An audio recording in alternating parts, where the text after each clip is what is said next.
Padi yang layu sesaat setelah pindah tanam adalah hal yang sangat umum terjadi. Dalam istilah pertanian, kondisi ini sering disebut sebagai stres pindah tanam, transplant shock. Namun, selain karena faktor adaptasi, ada beberapa penyebab lain yang perlu Anda waspadai. Berikut adalah penyebab utama padi menjadi layu setelah ditanam. 1. Stres pindah tanam, transplant shock. Ini adalah penyebab paling sering. Bibit mengalami trauma karena akarnya tercabut atau terputus saat dipindahkan dari persemaian ke lahan. Gejala, daun terlihat terkulai atau menggulung beberapa jam atau hari setelah tanam. Penyebab, kerusakan pada rambut-rambut akar halus yang bertugas menyerap air, sehingga tanaman kehilangan air lebih cepat daripada yang bisa diserap. Solusi, biasanya akan pulih sendiri dalam 5-7 hari. Pastikan air di sawah cukup, macak-macak, untuk membantu pemulihan. 2. Kedalaman tanam yang tidak tepat. Terlalu dalam. Jika bibit ditanam terlalu dalam, lebih dari 3 cm, batang bawah akan tertekan, kekurangan oksigen, dan sulit membentuk anakan baru, yang memicu kelayuan. Terlalu dangkal, bibit mudah rebah atau akarnya mengambang sehingga tidak bisa menyerap nutrisi dengan baik. 3. Masalah air dan tanah. Kekurangan air.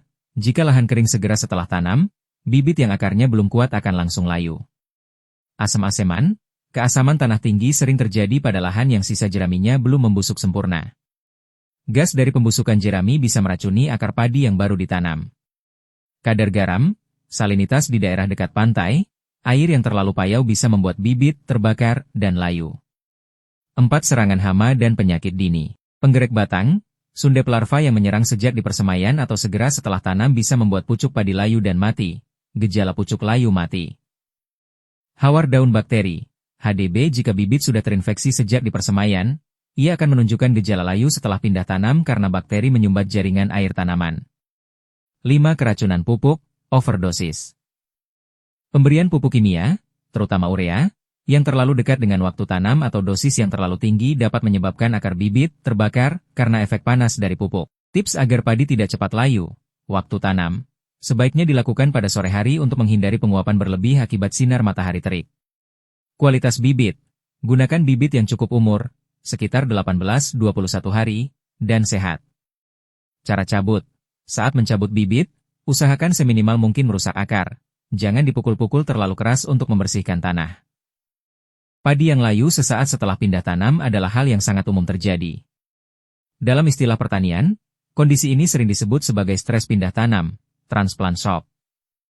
Namun, selain karena faktor adaptasi, ada beberapa penyebab lain yang perlu Anda waspadai. Berikut adalah penyebab utama padi menjadi layu setelah ditanam. 1. Stres pindah tanam, transplant shock. Ini adalah penyebab paling sering. Bibit mengalami trauma karena akarnya tercabut atau terputus saat dipindahkan dari persemaian ke lahan.